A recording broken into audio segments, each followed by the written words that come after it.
अस्सलाम वालेकुम dear student, कल जो हमने डिस्कस किया था वो हेरिडिटी के बारे में और बेसिक ऑफ हेरिडिटी के बारे में हमने डिस्कस किया था। उसमें हमने 3 पॉइंट डिस्कस किए थे। सबसे पहले हमने क्रोमोसोम को डिस्कस किया था, उसके बाद हमने जीन को डिस्कस किया था और उसके बाद हमने डीएनए को डिस्कस किया था। तो आज हम डिस्कस करने जा रहे हैं ट्रांसफर ऑफ कैरेक्टरिस्टिक्स के जो खसूसियात हैं वो पेरेंट्स से बच्चों में कैसे मुंतकिल होती हैं। आज हमने ये टॉपिक डिस्कस करना है, इंतहाई इंटरेस्टिंग टॉपिक है ये। हम सबसे पहले 2 चीजों के बारे में डिस्कस करते हैं। एक होता है हैप्लॉइड सेल्स और एक होते हैं डिप्लॉइड सेल्स।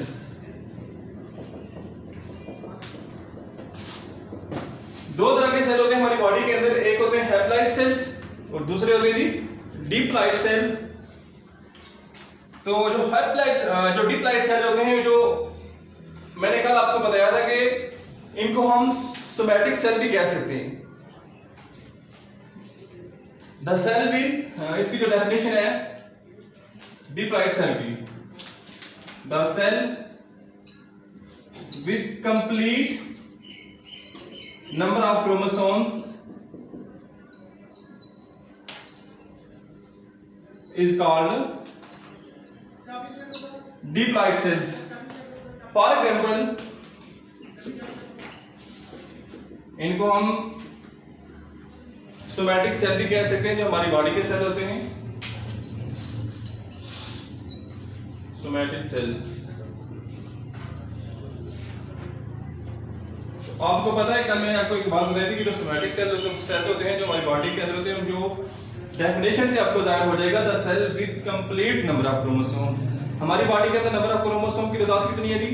46 है, 46। अब फॉर एग्जांपल सोमैटिक सेल्स, हमारी जो बॉडी के सेल्स हैं, नंबर ऑफ क्रोमोसोम कितनी है जी?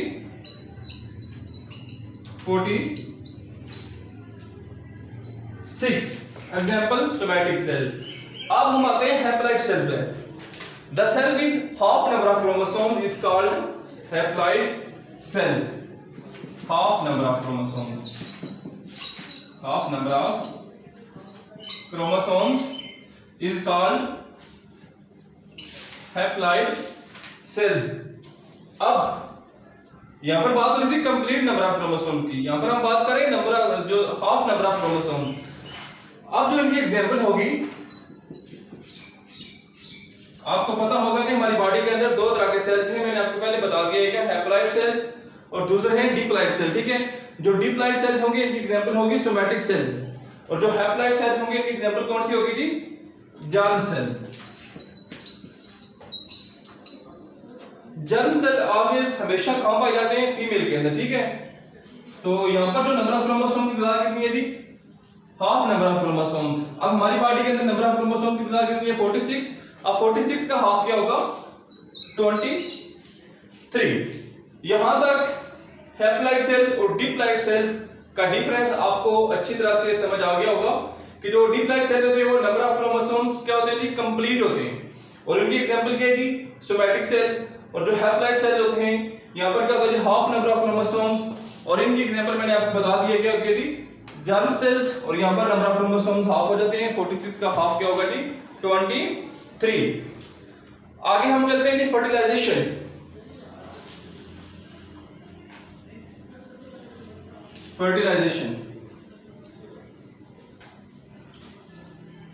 फर्टिलाइजेशन कैसे होती है? फर्टिलाइजेशन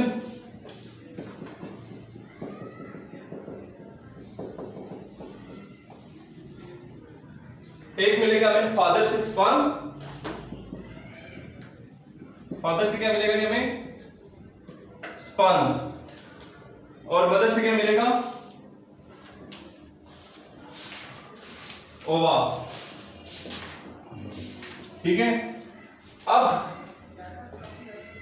इनको हम कह सकते हैं स्मॉल एन, इनको भी हम स्मॉल एन से डिनोट कर सकते हैं। ठीक है, अब स्पर्म की और ओवा की, ठीक है, यहां से हमें मदर से ये स्पर्म मिल रहे हैं, ठीक है, और ये फादर से हमें स्पर्म मिल रहे हैं। ठीक है, जब इन दोनों ये आपस में मीट करेंगे, आपस में क्या करेंगे, जब ये मीट करेंगे तो क्या बनेगा जी?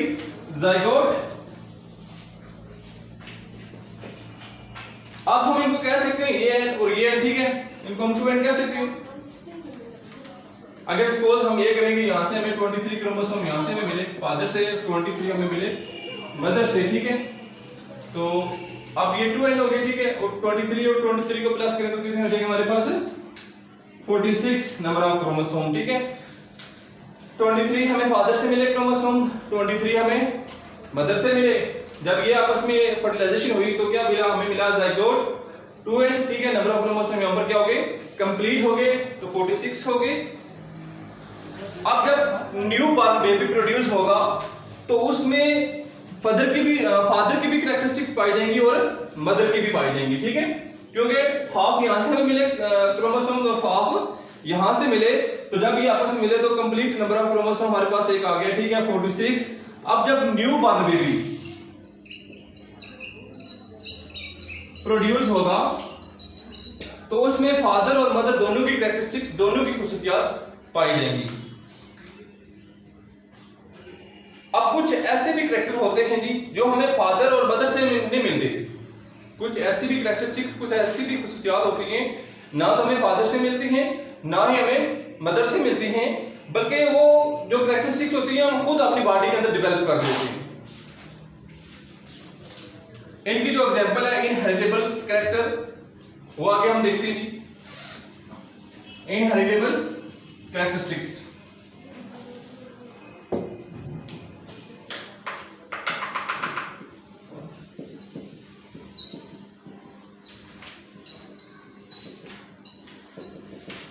Inheritable characteristics.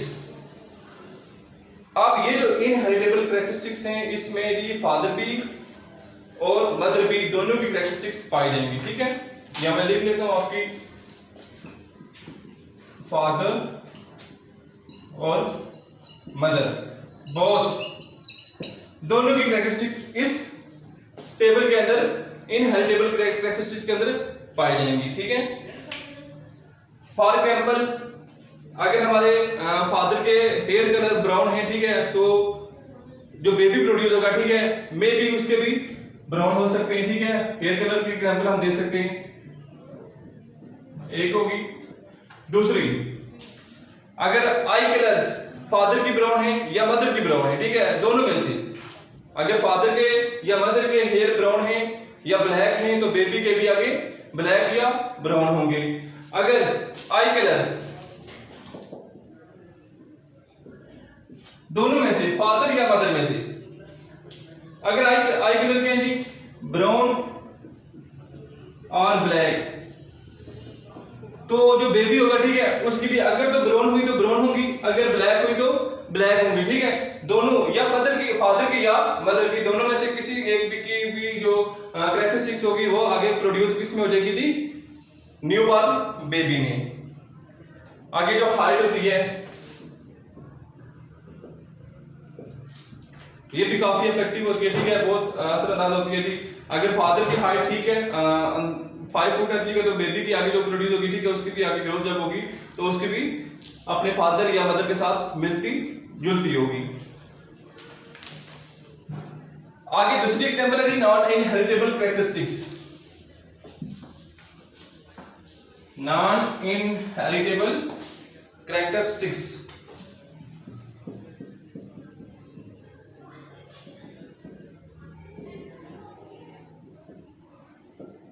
कैरेक्टरिस्टिक्स।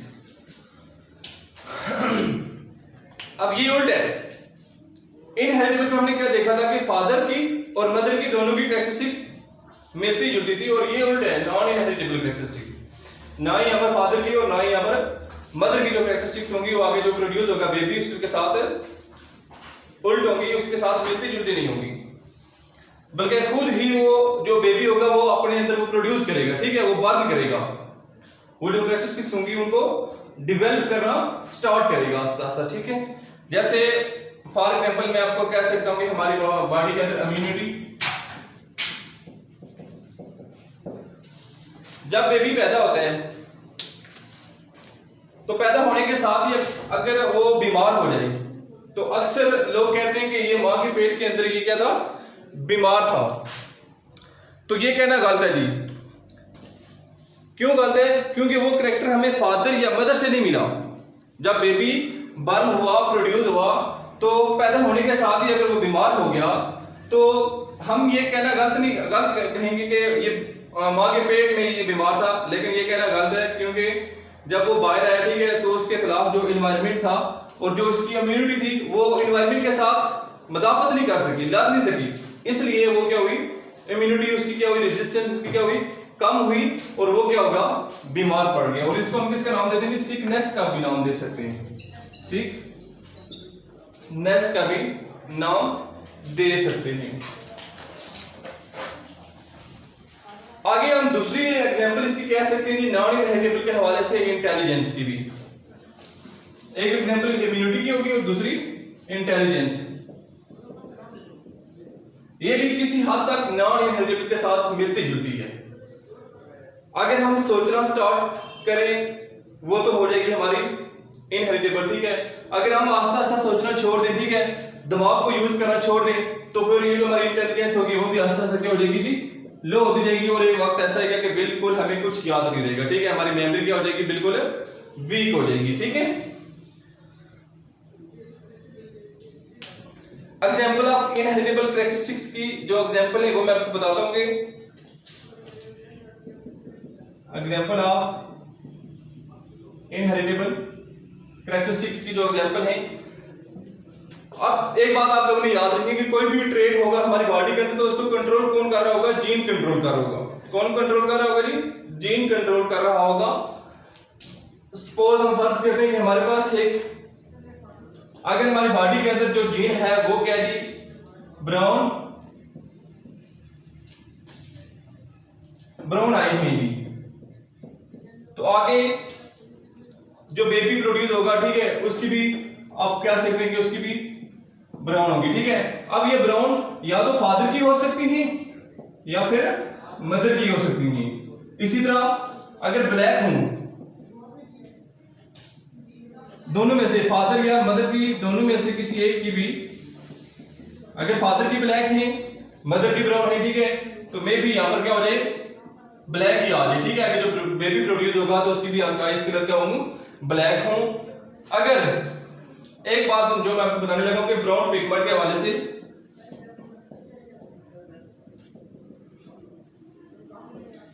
सपोज हम करते हैं कि हमारे पास ये जीन है जी,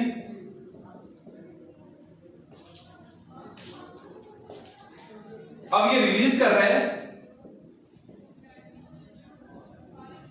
ब्राउन पिगमेंट को, ठीक है।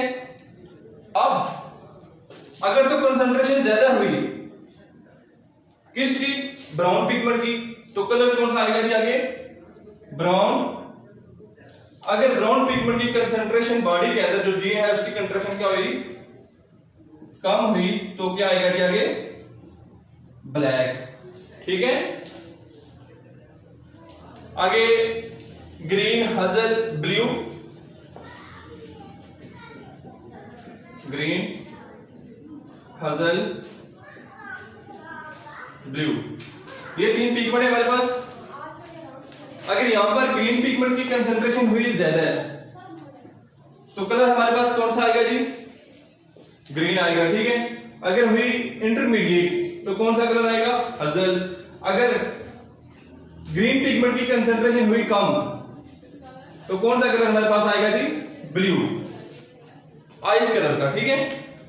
आगे लास्ट में हम ईयर लूप की बात करते हैं कि आप लोगों ने अक्सर देखा होगा कि कुछ लोगों के जो ईयर होते हैं वो कुछ लोगों के अटैच होते हैं और कुछ लोगों के डिटैच होते हैं, ठीक है। यहां से वो उनकी स्पेस होती है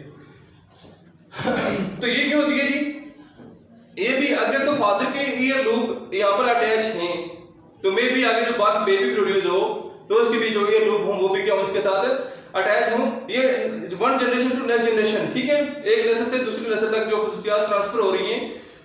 तो अगर तो हुए डिटैच तो जो आगे प्रोड्यूस होगा बेबी, ठीक है, तो उसके भी हम कह सकते हैं कि मे भी चांसेस हों कि उसके भी जो ये लूप हो वो भी क्या हो, डिटैच हो। यहाँ एक बात समझने की है कि अगर हमारे जीन पेयर, सपोज ये हमारे पास एक जीन पेयर है जी, अगर ये तो हुआ एक्टिव हमारी बॉडी के अंदर, अगर हमारी बॉडी के अंदर क्या हुआ जी, एक्टिव हुआ, ठीक है।